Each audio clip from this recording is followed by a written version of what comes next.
maaleykum mbokki téléspectateur yu MD Média ñoo ngi leen di nuyu bu baax a baax di leen ziar di am mbégte à chaque fois bu ñuy jàkkaarloo ak yéen tey nag comme ni ñu koy defee rek saa su ne ci seen émission kaay fekk dem di rencontrer ñi nga xam ne ay hommes politique lañ ak ñeneen ñi nga xam ni dañuy yëngatu sax ci leneen lu bokkut ak politique di waxtaan ak ñoom ci li nga xam ni ca la ñu daal di nekk tey nag ci wàllum politique en tout cas ci la ñu daal di wax fii nga xam ni moom mooy ci campement Ngexoox war a waxtaan ak nga xam ni moom mooy Makane Diop moom nag mooy coordonnateur adjoint bu Pastef Ngexoox également war a waxtaan ak moom peut-être ci situation bi nga xamante ni peut-être amoon na fi nga xam mooy ci campement situation globale wala actualité bi nga xamante ni également ñu ngi koy nemmeeku fii ci Sénégal ci aspect politique ku ne xam ne nag Pastef moom moo ngànkoon peut-être coalition bi nga xam ni moom mooy Diomaye président te moom nag am na ci liggéey boo xam ni peut-être amoon na ko au niveau local fi nga xam ni moom mooy ci campement Ngexoox kon laata wala balaa ñuy sori ci loolu yëpp rek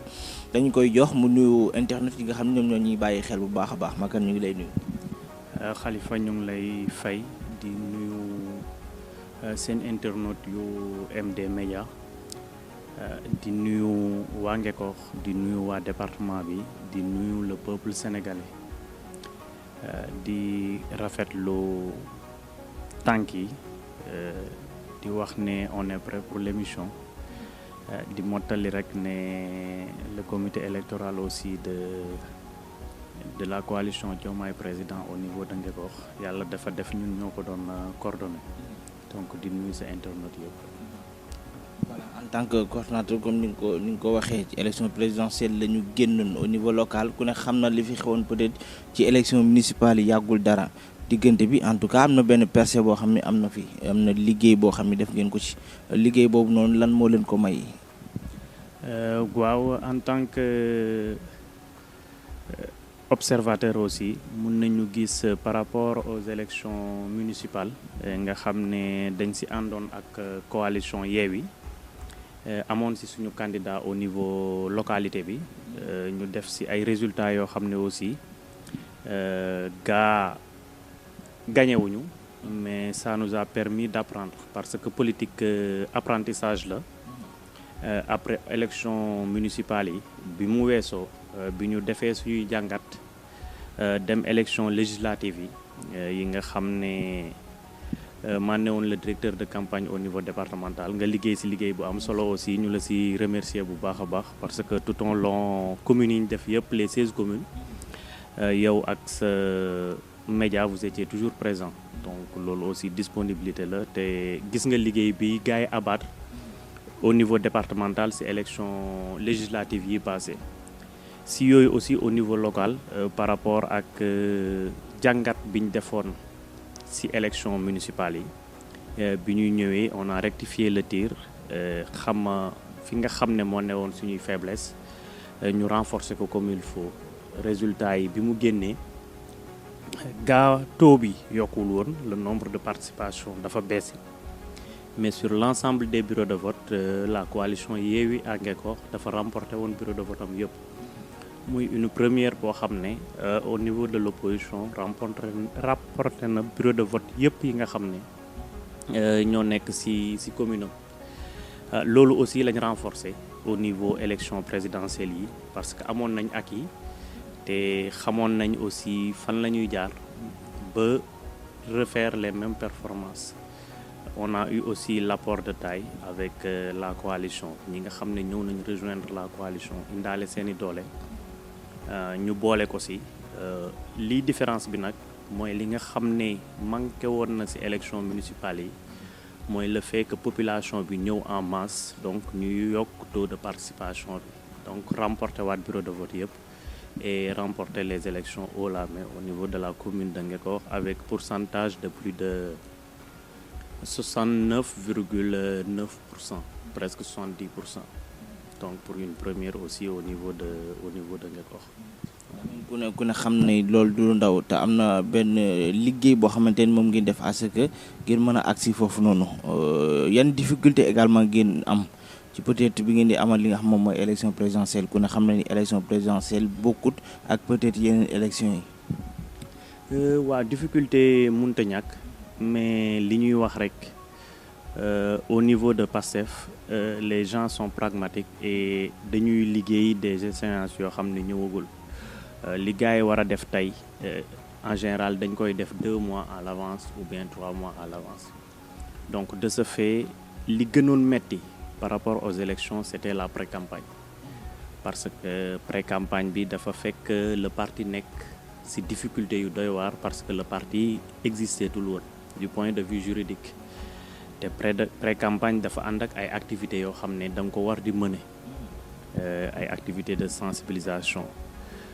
li ci gënoon metti au niveau des représentants des commissions d'attribution des cartes on avait refusé l'accès à nos représentants donc pour faciliter retrait carte yeeg yooyu loolu yëpp am na fi au niveau des activités aussi parce que gars yi tous les responsables étaient suivis pour mun leen a yóbbu foofu noonu donc il fallait y aller avec tact et ne pas prêter le flanc parce que y avait du boulot à faire dehors et liggéey boobu aussi il fallait nga def ko mais di ko def de façon stratégique donc tout en restant à l'écart des caméras tout en restant à l'écart si yi nga xam ne mooy les provocations de part et d'autre mais nag dans l'ensemble vu l'organisation de PASTEF les Patriotes da ngay xam ne c'était difficile mais ce n'était pas impossible donc gars yi ils ont fait ce qu'ils devaient faire à temps représentant bureau de vote yi bi ñu ko paree c'est presque 2 mois avant les élections sensibilisation bi de façon continue tous les jeunes dem nañ retirer seen carte d'identité seen carte électeur toog di xaar et di wax ne aussi il y avait un programme c'était presque une année ou bien 2 ans avant les élections c'est le programme Wër Ndombo waaw Wër Ndombo dont j'étais le coordonnateur au niveau départemental bi consistait woon à sensibiliser les jeunes par rapport ak ñu mun a déposer ci liste électorale yi ñi nga xam ne aussi amuñu carte d'identité ñu pousser leen à ce que ñu dem jëli seen carte d'identité di wax ne tout le département les 16 communes dañ fa effectué woon un travail extraordinaire bi nga xam ne les résultats nit ñi gis nañ ko donc de Ndiaganiao jusqu'à Malicounda Joal jusqu'à Diass donc les résultats ci Wër Ndombo bi élection yi ñëwee gis nañ l'apport bi nga xam ne ces jeunes-là qui n'avaient pas de carte d'électeur et ces jeunes-là qui n'avaient pas de carte nationale d'identité apport bi ñu ñëwee rek gis nañ la différence donc pré-campagne bi franchement avec stratégie bi nga xam ne PASTEF tegoon na ko même avec les difficultés donc ñoom ils étaient toujours en avance loolu moo yombal jour élection yi aussi muy campagne bi gàttoon na mais fekk na les prérequis li nga xam ne ëppoon na solo pour dem ci campagne pour dem ci élection gars yi matalal woon nañ ko ba mu mat il restait simplement à faire yenn réglages yi et à montrer surtout le candidat bi nga xam ne le président Ousmane Sonko joxoñoon na ko son excellence Bassirou Diomaye Faye pour nit ñi gën ko xam pour spécimens yi loolu rek la woon à part ça c'était facile parce que la population nous attendait et la population faisait le job avant ñuy ñëw on trouvait des gens réfléchis yoo xam ne tout le travail bi nga xam ne ñun waroon nañ ko def ñoom ñu ngi ko commencé woon a def seeni quartier waaw donc di wax mention spéciale au peuple sénégalais et particulièrement à la population de Ngekoox parce que maturité bi wane nañ ko te apport bi aussi am na. voilà mais ndax aussi yomboon na ci moment bi nga xam ni yéen a ngi taxaw di liggéey ñu jàpp peut-être seen ay ndaw ñi nga xam ne ñu bokk ci parti PASTEF en tout cas campement bari woon na ñoo xam ne jàppoon nañ leen fi ñi ci desoon peut-être taxu ko na bari lool ndax doon na yomb ñoom ñu ko doon mën a gérer ci jamono jooju. waaw doon na yomb vu ni ma la ko waxee PASTEF les Patriotes ni muy structuré woo personne n'est indispensable donc te je crois le premier ministre Ousmane Sonko wane na ko donc le projet ne se repose pas sur les épaules d'une personne donc projet bi dafa reposer wu sur ay nit ñu bëri sur ay entités yu bëri bu kenn rocceekoo rek le reste dañuy mën a dem donc loolu moo waraloon aussi ñoom erreur bi ñu foogoon mooy bu ñu téyee certains responsables donc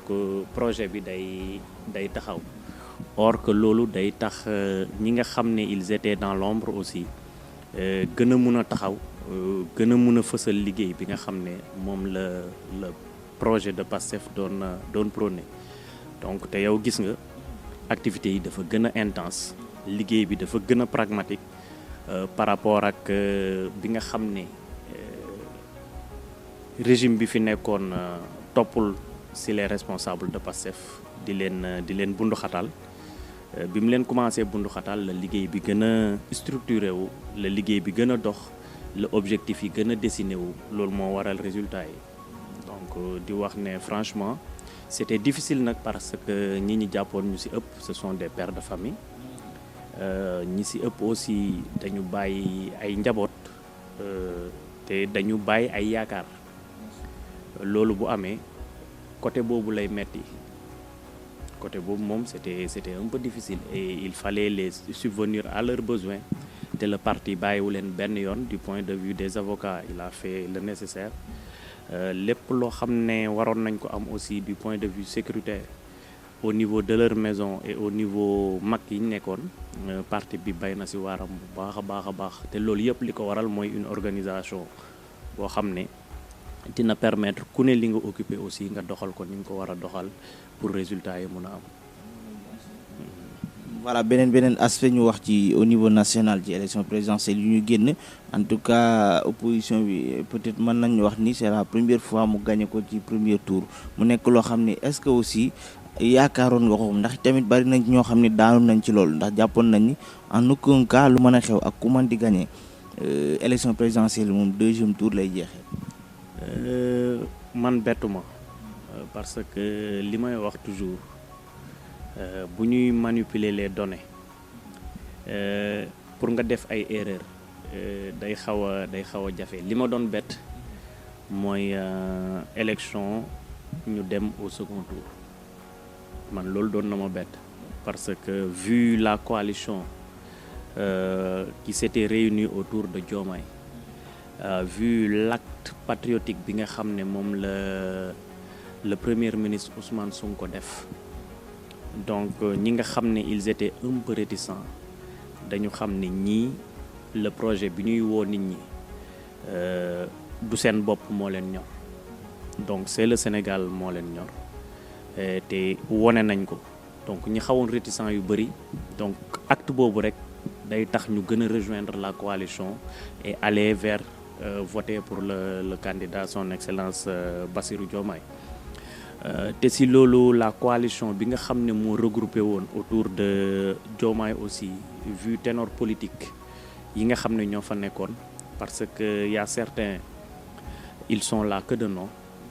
parce que le peuple sénégalais boo xasee ba wor rek en général dafa am fu ñu la tegoon foo xam ne da nga fay jógee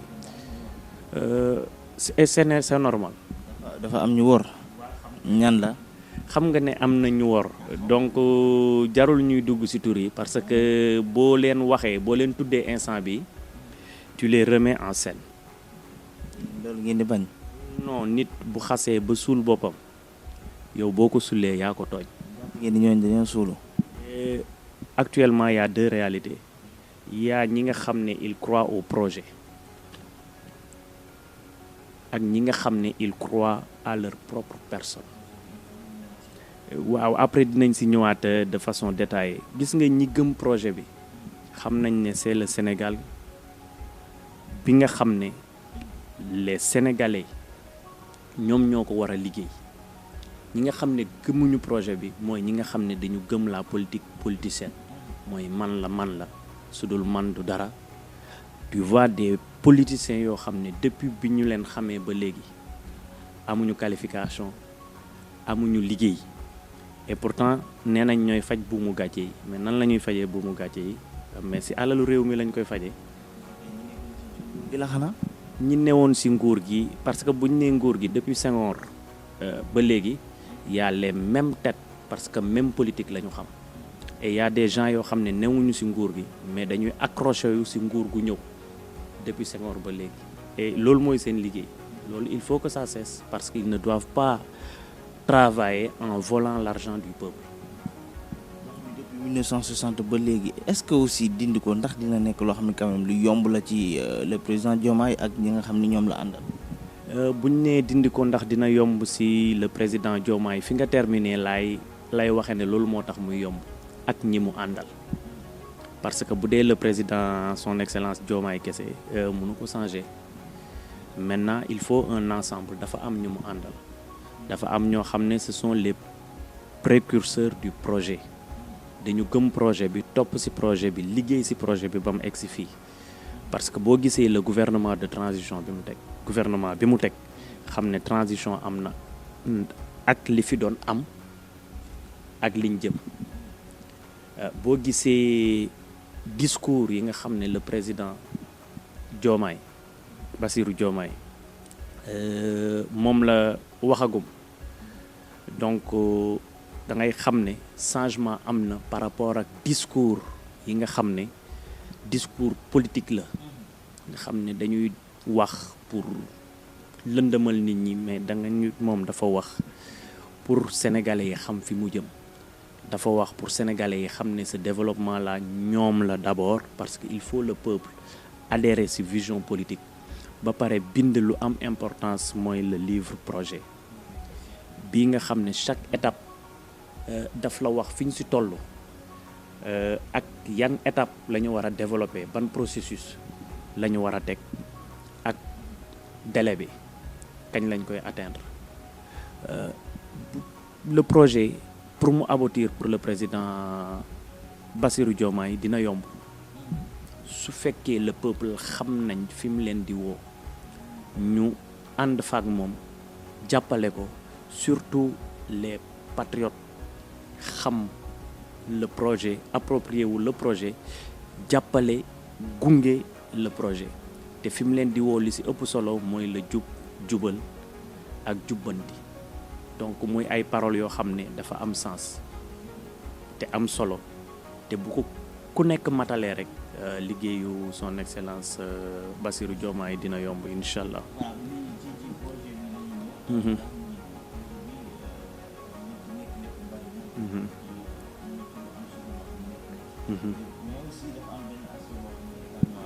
dafa am bu ñu ko waxee moom mooy le président Macky Sall dafa am leen lu mu tegoon bi mu ñëwee ci nguur gi ñu bari nag jàpp ni peut-être loolu moom ak le projet bii nii amuñu benn différence peut-être ndax président moom tamit dafa am lu mu tegoon pour lan Sénégal émergent et tout am yeneen ak yeneen yoo xam ni teg nañ ko fi le président Abdoulaye Wade am na leneen lu mu fi tegoon kon ñu bari lu ñu jàpp mooy slogan bii nii moom ak yeneen yi ñoo bokk lan ngay wax ci loolu. mënta bokk parce que gis nga soubassement parti yi dafa am solo. boo jëlee par exemple Pastef nee nañ nit créé wu ko gis nga faire l'historique des choses des fois day am solo pour nit ñi gën a mën a comprendre Macky Sall moo créé partem APR wut ay nitam je me rappelle en 2012 je ne vais pas citer de nom mais il y a un actuellement conseil départemental il est du côté de l'APR bokk na sur les membres un des membres fondateurs kenn ki mu ngi woon au conseil des collectivités territoriales c'était un collègue Fiche en tant que responsable de la salle informatique au niveau du CEM de Ndondol bi ma nekkoon c'était bi ñuy jàppale Macky Sall pour mu créer APR fiche bi ñu ko envoyé sama adresse email lañ ko envoyé ma tiireel leen ko ñoom ñu dem remplir seeni fiche pour créer parce que ñoom il faisait de la politique politicienne dem adhérer APR dajale ñu ànd ak Macky Sall pour jàppale ko mais c'est Macky Sall moo nekkoon di buum mi c'était le parti de Macky Sall te politique bi Macky Sall doon mëne donc politique boobu mooy politique bi Abdoulaye Wade doon mëne mooy politique bi PS doon mëne mooy politique ñoom bi ñu xam il fallait loolu dañ ay kilifa ñoom ñoo dajaloo ñoo xam ne cette politique là xam nañ ni du yóbbu réew mi fenn ñu créer seeni parti woo ki nga xam ne moom yaakaar nañ ni jub na te mun na nekk porte-étendard parti boobu muy le président Ousmane Sonko mu ànd seeg ay frères am ba nga xam ne parti bi egsi na fii mu egsi en l'espace de 10 ans parti bi def loo xam ne yeneen parti yi ñu fi xamoon mënuñu ko def donc ñun li ñu dugal ci projet bi muy ñeneen ak ñeneen c'est d'abord les textes du parti ak fi parti bi bugg a yóbbu réew mi ñu xam ne en tant que responsable et en tant que jeune fonctionnaire buñ ci jàppul donc suñu jaamu yàlla day des parce que xam nañ en réalité lan la parti bi ak fan la parti bi bugg a yóbbu réew mi waaw c'est que boo jëlee projet li ci ëpp solo mooy yow nga nangoo wàññi sa doole pour nga xam ne boo buggee changer texte yi nga xam ne ou bien projet bi fi mu la war a yóbbu dootoo am benn doole bi ak benn légitimité bi nga xam ne dina la ko permettre nga changer parce que les gens ont travaillé les gens ont perdu du temps les gens ont perdu de l'argent certains ont perdu la vie ñenn ñi perdent leur liberté pour ce projet-là ils ne l'ont pas perdu pour le président Ousmane Sonko ils ne l'ont pas perdu pour son excellence Bassirou Diomaye mais dañu perdre loolu yëpp dañu engagé à cause de ce projet-là bi nga xam ne moom moo taxoon lépp li nga xam ne Ousmane Sonko enduré na ko moom mu enduré ko c'était à cause de ce projet-là kaso boobu ñu nekkoon moom ak son excellence c'était à cause de ce projet-là ñoom bu ñu toogee c'est sûr qu'ils vont mettre en avant ce projet-là et pour preuve mais il suffit de lire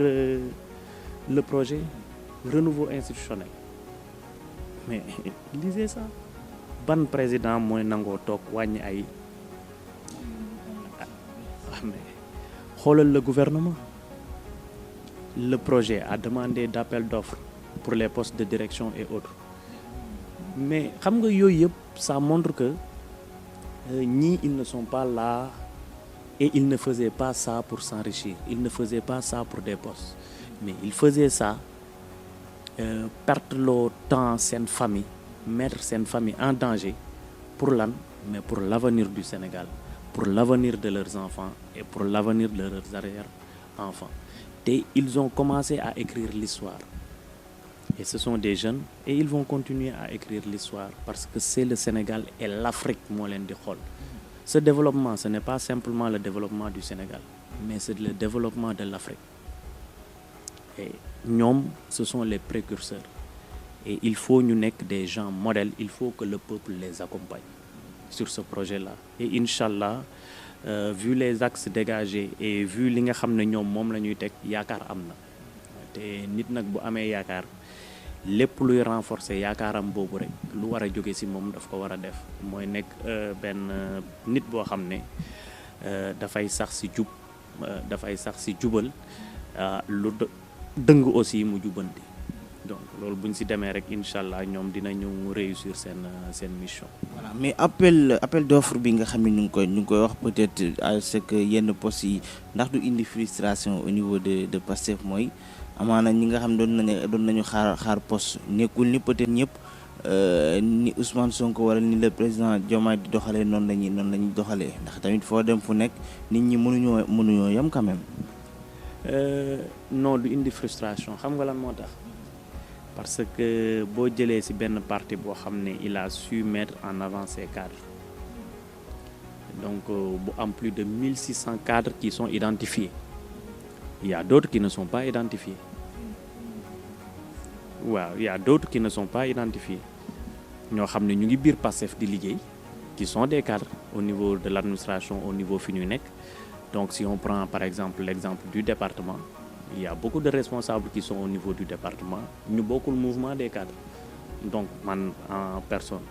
je suis fonctionnaire de l'État depuis plus de 20 ans depuis 2004 et je ne fais pas partie du mouvement des cadres et tant d'autres maintenant bu ñu nee appel d'offres ces appels d'offres là maintenant il y a des listes qui seront retenues mais fu ñu lay teg mais il faut une qualification quand on veut changer le pays là mais il faut être qualifié pour ñu jox la yenn responsabilité yi maintenant fi ñu la war a jox responsabilité si tu n'es pas qualifié ñu jël benn koo xam ne parce que c'est un politique dafa bokk sa parti moom nga teg ko fa mais par rapport à l'attente bi nga xam ne le projet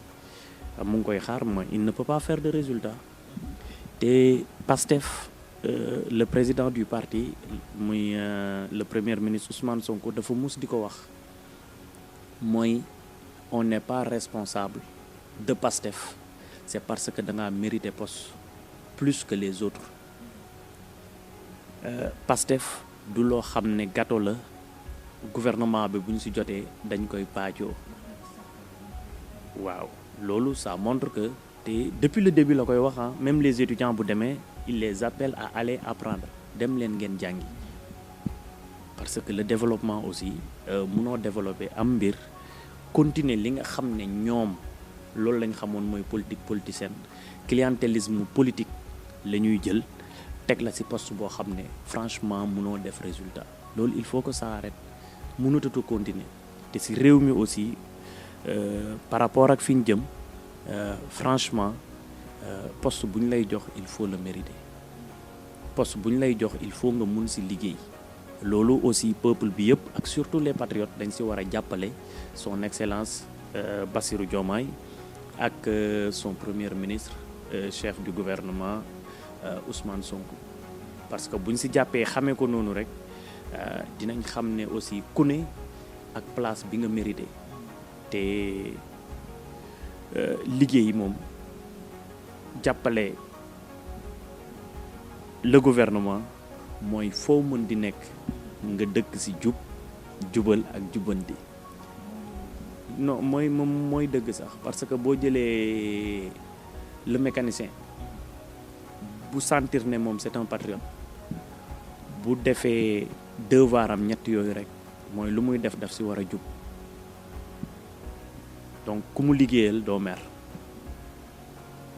bu jubalee rek bu jubee jubbanti donc jubbanti ñi mu yor jubbanti këram lu mu gis jaarul yoon mu wax ci def li mu war a def liggéey bu mu war a def di xëy heure di wàcc heure lu mu wax nit du deñ donc loolu buñ ci doxee peuple bi yëpp dox ci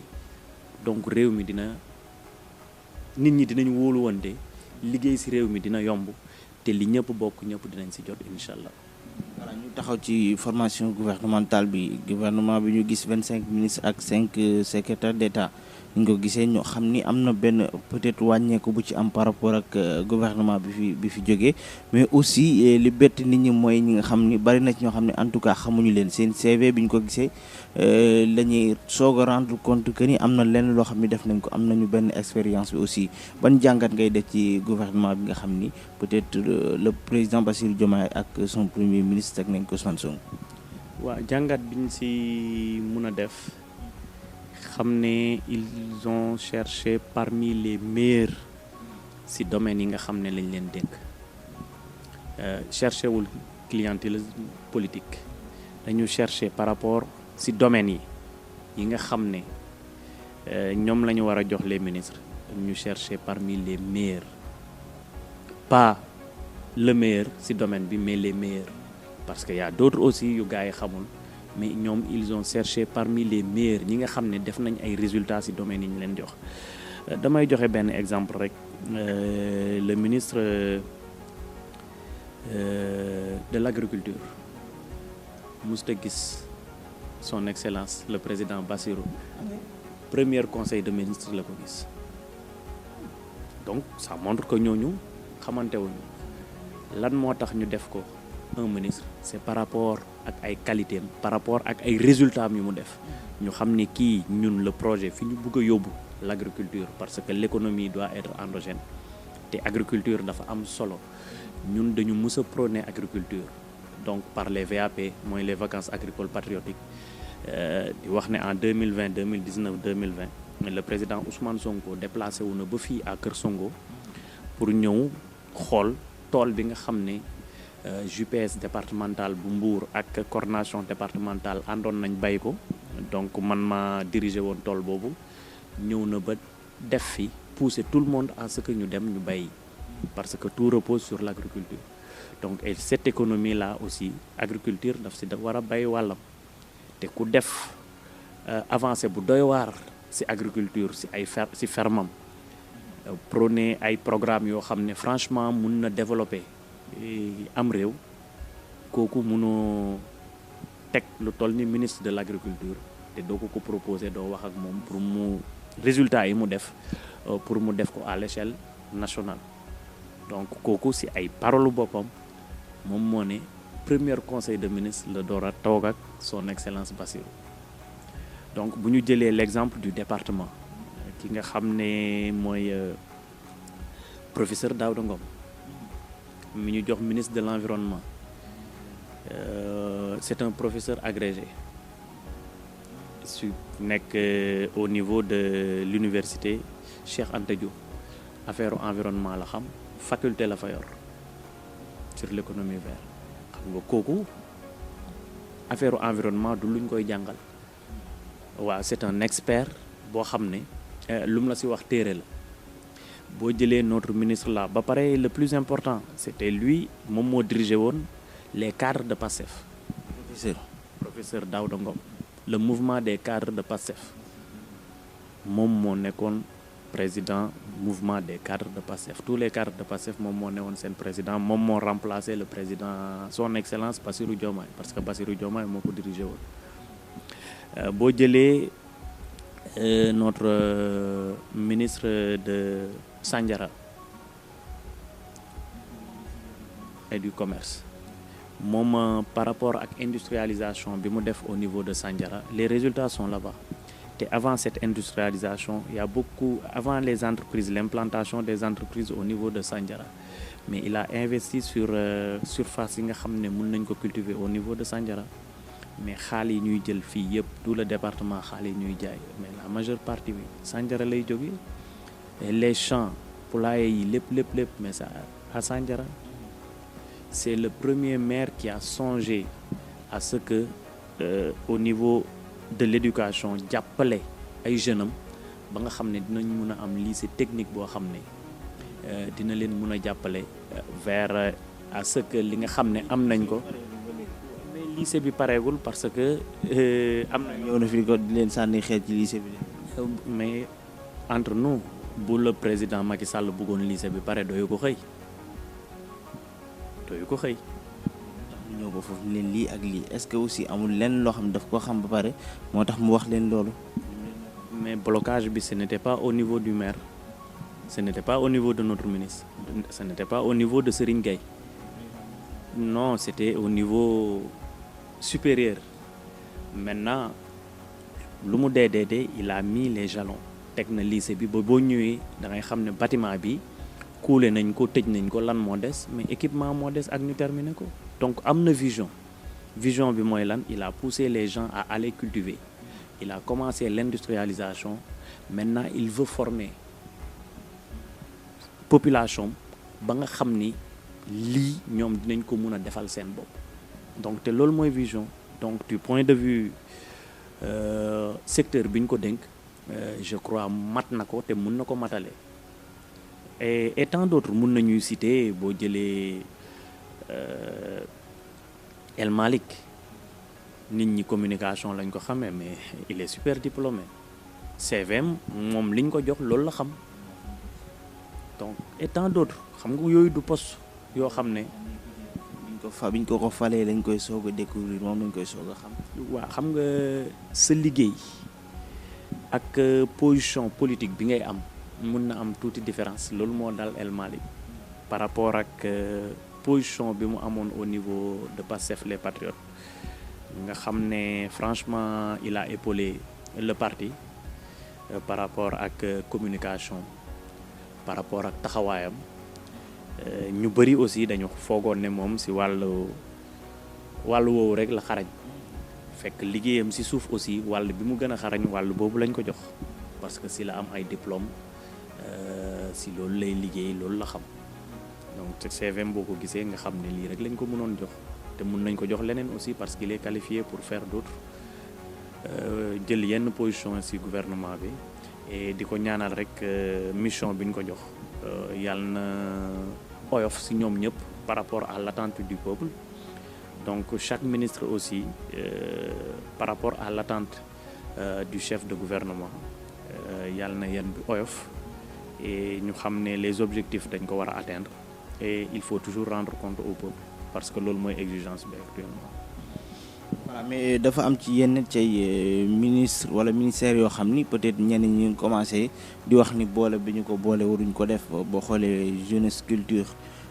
ak sport bi ñu boole waaye te agriculture élevage kon boobu nga xam ni déjà am na yenn éleveurs yu commencé woon a génn ni dañu am njàqare boole gi ñu ko boole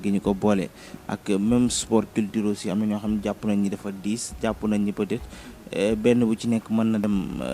ak ministère boppam te alors que ni ñi fi nekk am xooluñu loolu le fait que ñu wàññi peut-être nga xam moom mooy ministère yi rek am na leneen loo xamante ne mën na koo wàññi waaye am na leneen loo xam ni mën na ko boole ban jàngat nga am ci gis-gis yi nga xam ni en tout cas bokkul ci sénégalais yi ci bari. nit ku nekk aussi da nga koy nangul gis-gisam man sama gis-gis mooy jeunesse culture ak loisir nit mënu ko taqale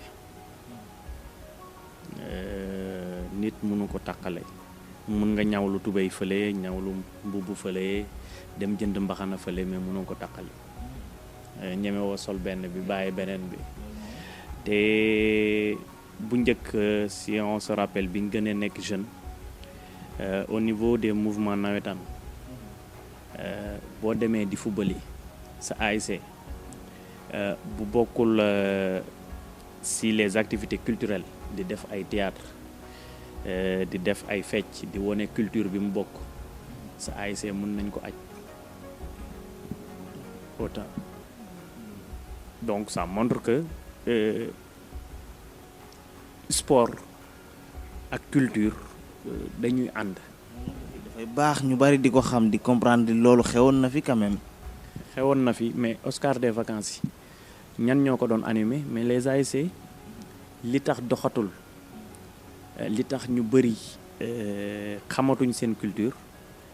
c'est parce que ces activités culturelles là yi nga xam ne ASC yi waroon nañ ko doxal mais ASC yi doxalatuñ ko te bu njëkk dañ leen doon contraindre pour ñu koy doxal yooyu je crois c'est faisable parce que du nit ki en tant que ministre mooy ñëw doxal lépp il faut nit ñi xam ne dañu war a liggéey ensemble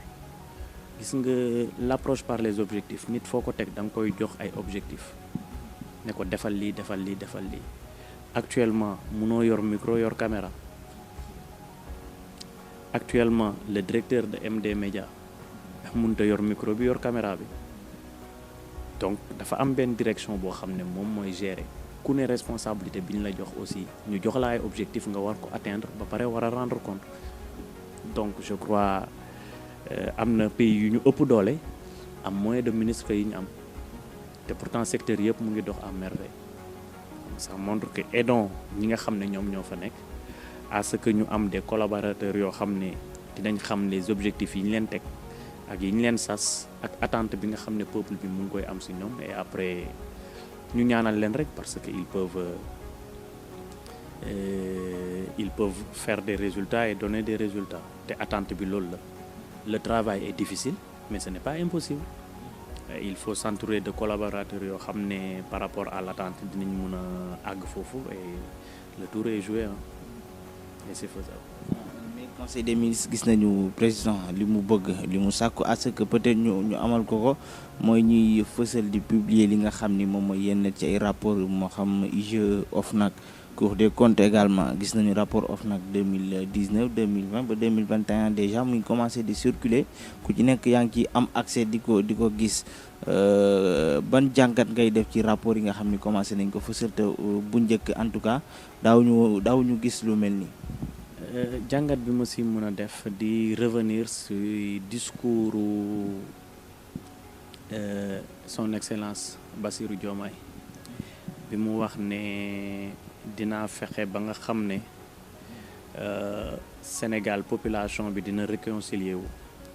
dinaa fexe ba nga xam ne justice dina am indépendance am te boo jëlee les rapports de l'OFNAC président bi fi mujj dafa am dane rapport yoo xam ne teg naa ci sama kudd sama conc loolu ñëpp dégg nañ ko.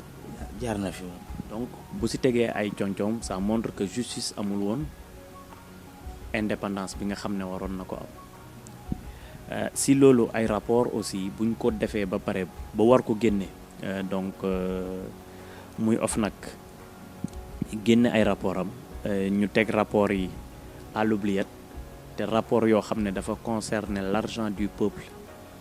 concerner ay enquêtes yoo xam ne soit par des plaintes ou bien OFNAC autosaisir def ay enquêtes am ba génne ay rapport am on prend l'exemple des 94 milliards duñ ko développer parce que le chef du gouvernement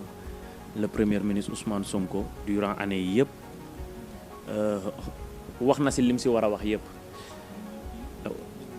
et pourtant OFNAC def na ci rapport cité nommément des personnes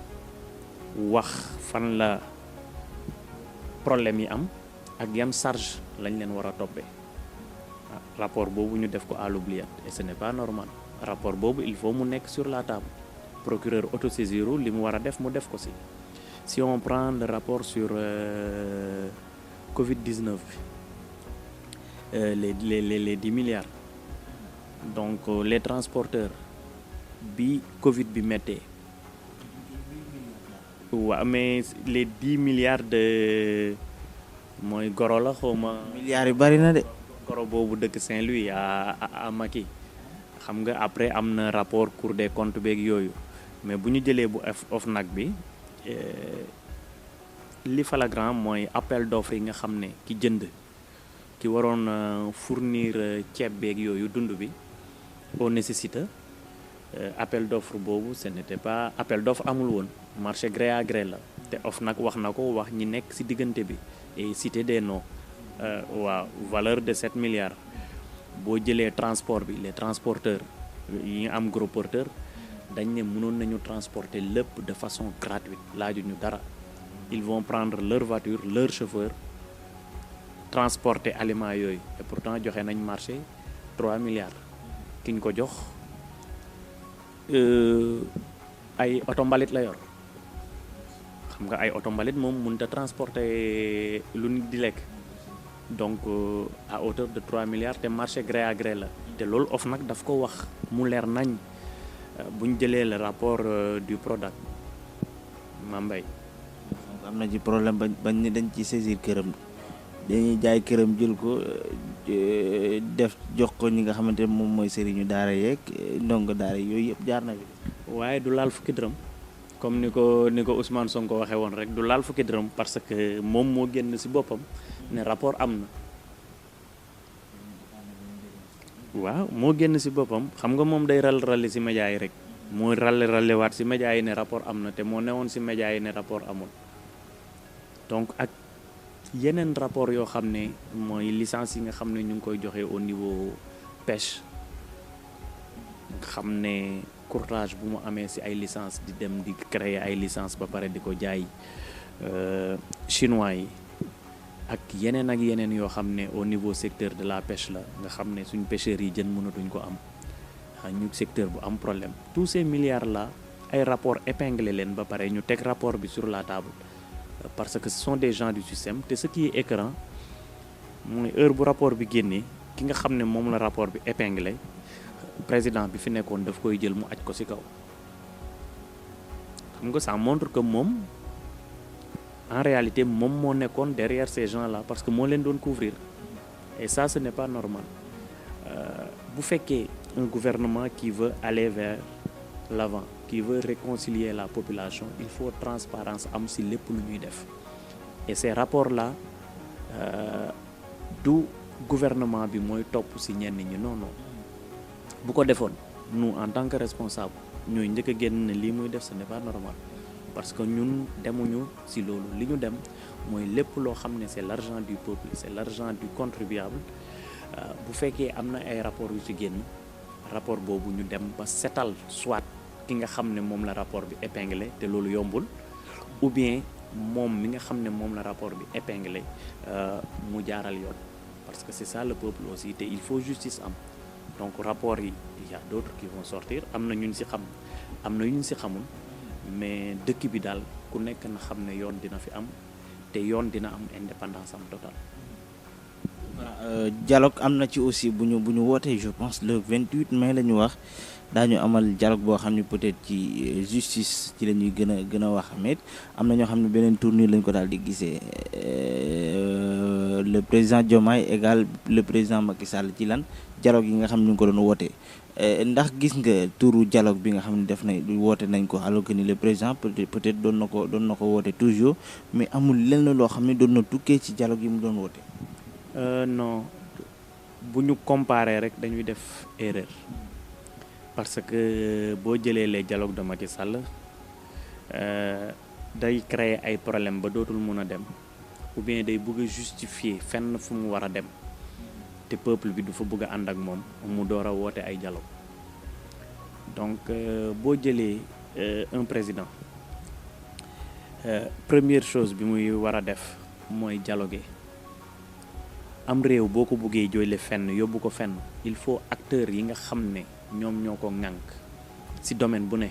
nga dialoguer ak ñoom ma la jëlee un exemple denrées de première nécessité yi xam nga war nañ ko wàññi nécessité la mais est-ce que day tëb a tëb wàññi ko mais il faut mu dialoguer avec les gens de ce secteur là ba xam exactement lan moo tax mënut a wàññeeku lan moo tax mu cher ak moom ban position la ci war a taxawee ak nan lay jàppalee ba nga xam ne bu ko wàññee du léser ñeneen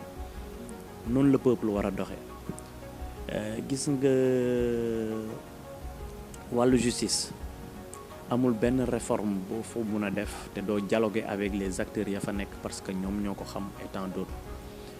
sa vision boo am mais il faut dialoguer avec waa secteur boobu te je crois je l'encourage moom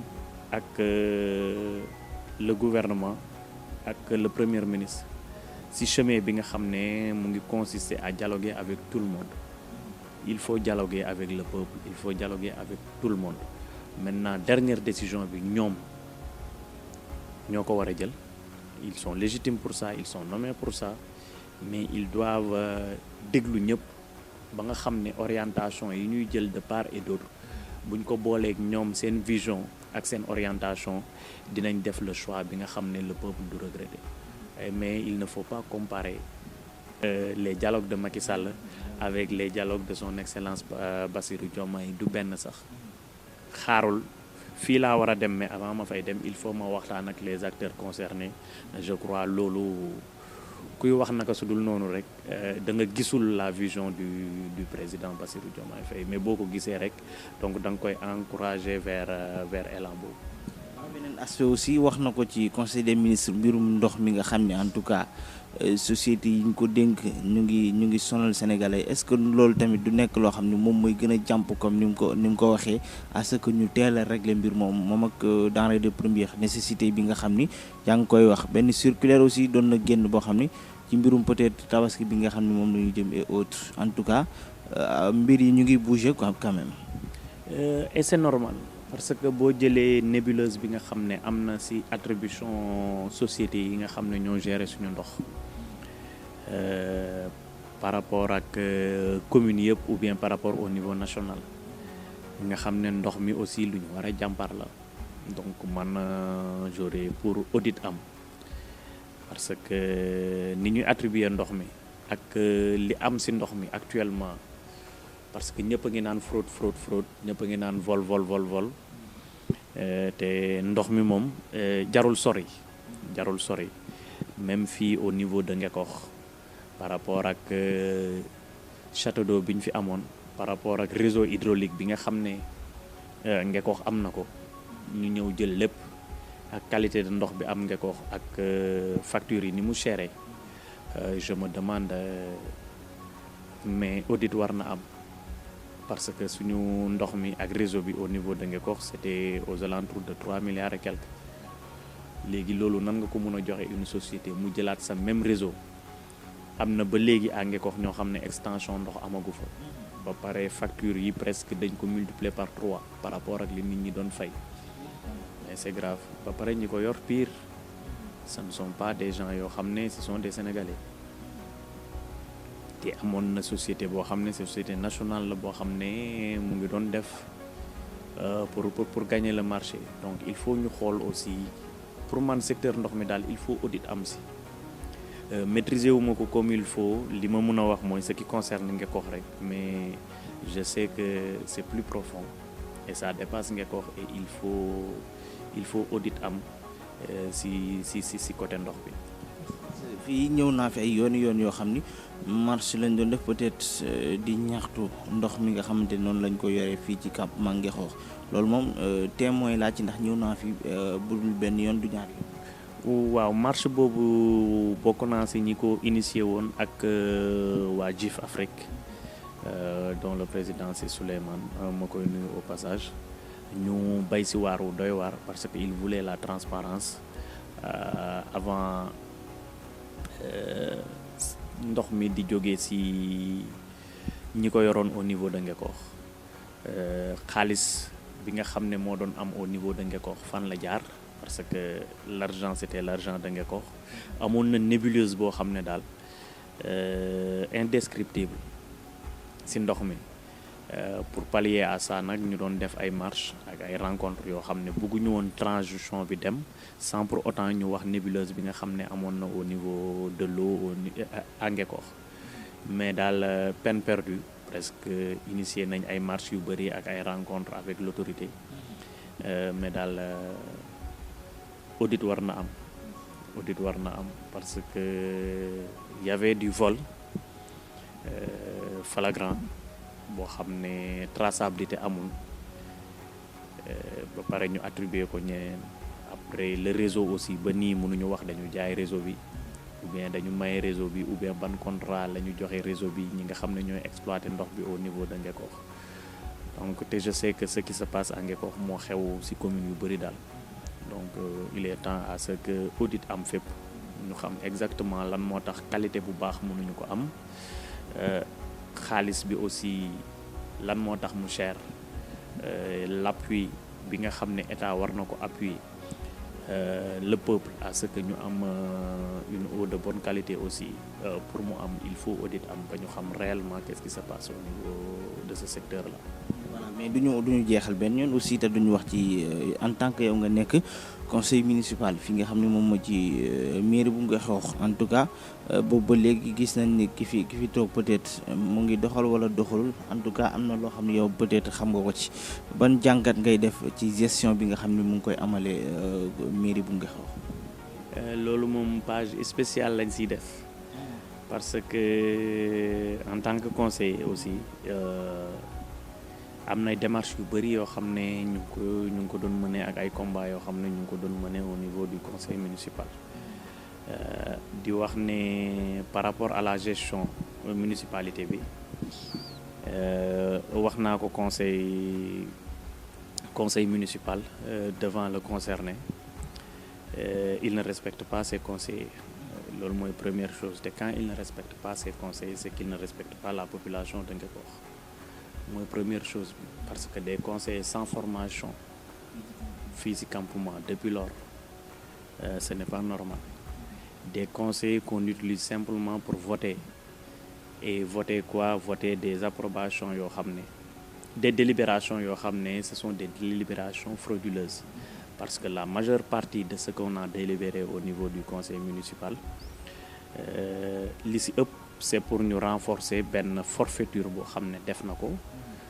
durant des années et utiliser li nga xam ne moom la am au niveau du conseil municipal pour gars yi votel ko délibération mu nëbbu loolu donc te yooyu yëpp dinañ ci ñëwaat il y avait des actes yoo xam ne taxawoon nañ ci pour loolu arrêter ñu ngi ci ba léegi waaye nag ku am majorité aussi dafa am yoo xam ne majorité mécanique bi surtout bu fekkee formé woo leen parce que respecté woo le peuple boo leen joxoñee rek dañuy def mais dina arrêter rapport OFNAC yi ñu ngi fi OFNAC maintenant newatul office national boo xam ne dañ koy politiquer donc dina lutter contre la criminalité ak fraude bi te yenn fraude yëpp aussi des plaintes seront mises au niveau de l'OFNAC au niveau fépp fu ñu war a déposer plainte daal par rapport ak yi nga xam ne forfaiture yi nga xam ne am na au niveau de cette municipalité là dinañ fa déposer plainte ba nga xam ne état bi dina autosaisir te lépp lu mu war a def ci communes yi en commençant par commune Ngekoox dina ko def parce que li am Ngekoox xaju fi buñ ko détaillé rek dina jël temps bu large et dinañ ci ñëwaat bu baax a baax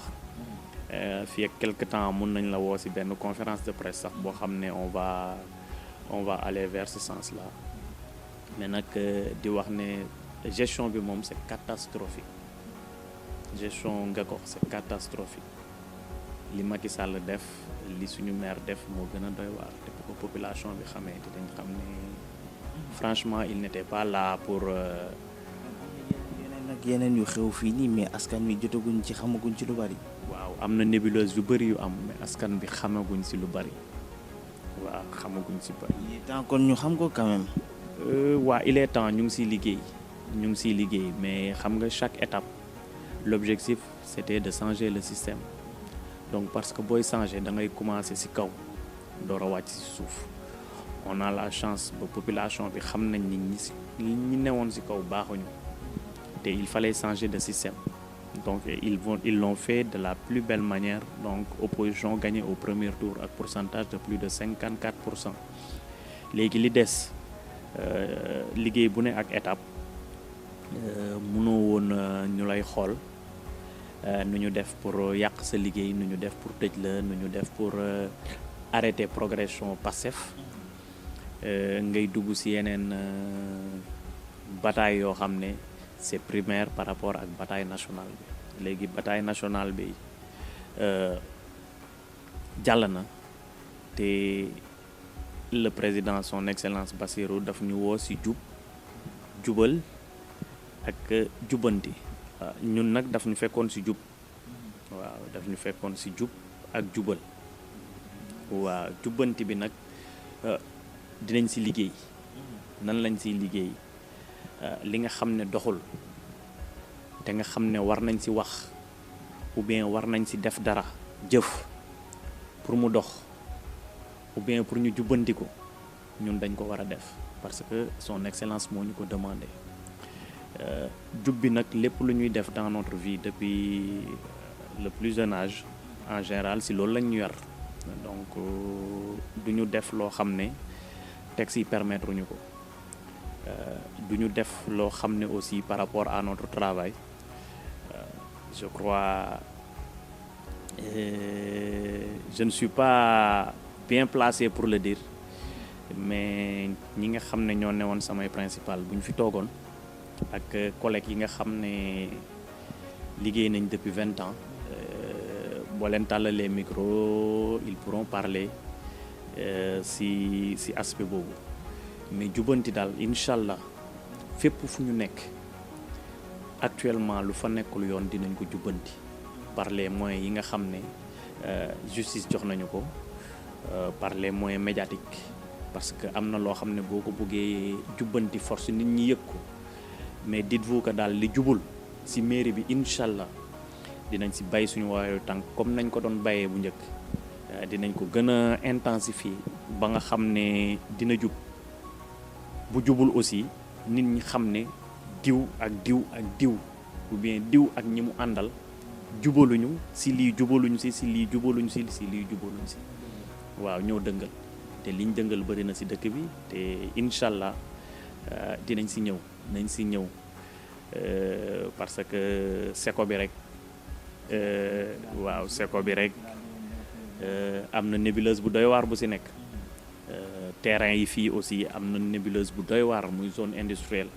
3 hectares et demi boo xam ne commune bi moo ko moom ak yeneen ak ay délibération yoo xam ne franchement délibéré nañ ko ba pare ba joxe ci papier ñëw conseil municipal di wut délibération conseil municipal pour champ yooyu donc ça montre que te mën nañ ci wax yu bëree te la jeunesse aussi war nañu réveiller wu xam ne nax bi doy na. Seen stade bi depuis daaw ñu leen waxoon ne dinañ fa mun a jouer nawetaan ren doxantu naa fa même pas 2 jours mais gëm naa ne ren non mënuñu fa jouer nawetaan waaw ren moom gëm naa ne mënuñu fa jouer nawetaan liggéey progressé na mais par rapport ak jouer nawetaan franchement ren moom population bi la jeunesse bu ñu bëggee jouer nawetaan nañ teel a jóg waaw mais gëwuma ren moom liggéey mën nañ ko terminer ba jouer ci nawetaan li nga xam ne promettre la noonu lañ leen ko déggoon naa aussi ñuy wax ci campagne yi naan le président Bassirou bu toogee Ngekoox seen stade bi du pare seen tali bi nga xam ne moo war a dem ba Tasset aussi te tali bi mu ngi en chantier tali bi bu nekk en chantier moom je crois kenn du ko arrêté loolu waxi politicien la ak waxee koy nax population bi la stade bu budget am pare bu ñuy wax loolu man dama naan c'est parce que xam nañ ne du pare. comme que budget la yooyu boo koy tabax infrastructure moom laaj budget la ba pare lépp day mat nga soog koo tàmbali léegi ñoom bu fekkee dañoo wax ni bu fi le président Diomaye toogee du pare fan lañ koy teg ak lan moo tax lan moo leen poussé à ce que ñu bëgg a wax loolu kan. waaw parce que xamoon nañ ne dañuy gagner parce que xam nañ terrain bi te gis nañ ni comité électoral coalition bi occupé woon le terrain gis nañ tendance bi au niveau local et au niveau national xamoon nañ ne ils allaient perdre maintenant xamoon nañ aussi ne seen yenn réalisation yi bu ñu fa tolloo les jeunes dinañ dal seen kaw donc il fallait justifier à l'avance ci biir campagne bi loolu moo taxoon ñu ne l'argent gazon bi mu ngi disponible à hauteur de 150 millions ak projecteurs yi mais bala ngay gazonner di def projecteur il faut chantier bi pare et chantier bi je sais que par rapport ak visite bi ma fa def du pare weer wi de te weer wi ci topp moom gëw ma ne mun na pare nga war a ñëw gazonner war a ñëw def ay waaw je crois que moom xamoon na li tax mu bëgg a génn ci terrain boobu waaye nag terrain boobu moom baaxul woon mënoon na xool leneen mais foofu baaxul te je sais que daal dina jub te dina jubbanti li nga xam ne moo fi nekkoon ak régime bi nekk lépp lu muy defati bu yeboo mu jubal te lépp li nga xam ne dëngaloon na ko jubbanti te population bi dinañ xam li mu dëngal yëpp ñu ngi ciy liggéey te buñ ci excès dinañ woote conférence de presse wax li mu jubbanti yëpp li dëngal yëpp ci dëkk bi ak nébuleuse yi nga xam ne def na ko ci terrain yi nébuleuse yi nga xam ne def na ko ci yenn actes administratifs yi te nag les rapports yi ñu koy demander ak les lettres yi ñu koy adressé na ci répondre parce que loi moo may bépp habitant de Ngekoox bu soxlaa dara ci au niveau du mairie mu bind sakkantuma la ak un conseil municipal nga xam ne population bi ñoo ma fa teg nañ ko fa tegee noonu nañ ma fa tegee parce que maa dirigé woon liste proportionnelle bu Yewwi coalition Yewwi loolu aussi bu ci ñëwul aussi la population sera au courant de tout te incha allah buñ ci tolloo dina xam ne moomul Ngekoox et l'exemple est donné par le président Macky Sall mi nga xam ne foogoon na ne moom réew mi waaye moom it na xam ne moomul Ngekoox te na am raison garder xam ne l'argent du contribuable dafa war a dugaat ci la population de Ngekoox mënuñu ko voter budget bu toll nii budget bi mu am mettre ko dans de très bonnes conditions ba pare muy def du nébuleuse yoo xam ne ci richesse su Ngekoox loolu moom il faut mu arrêter. voilà c'est important mu mel ni comme ni nga ko waxee rek loolu moom faaw ñu ñëwaat ci defaat ci lu yaatu ndax commune bu Ngekoox déjà liñ fi dégg ci ay coow ak yooyu dafa bari même que commune yu bari fii ci département Mbour moom dafa mel ni seen maire yi en tout cas bëgg nañu ay mbirum suuf ak yu demee noonu en tout cas dinañ ci taxaw bu baax te dinañ leen xaar à ce que ngeen pare pour mën ci àddu bu baax a baax kon duñu def lu dul rek laaj la wala lan ngay tàggatoo ndax it du ñàkk daañ amaat yeneen yoo xam ne daañ ci mën a waxtaan. waaw di remercier toute la population de Ngekokh, particulièrement ma famille, parce que nekk un acteur politique surtout au niveau de Pastef c'est difficile. Dootoo am vie de famille dootoo am vie de famille du point de vue finance,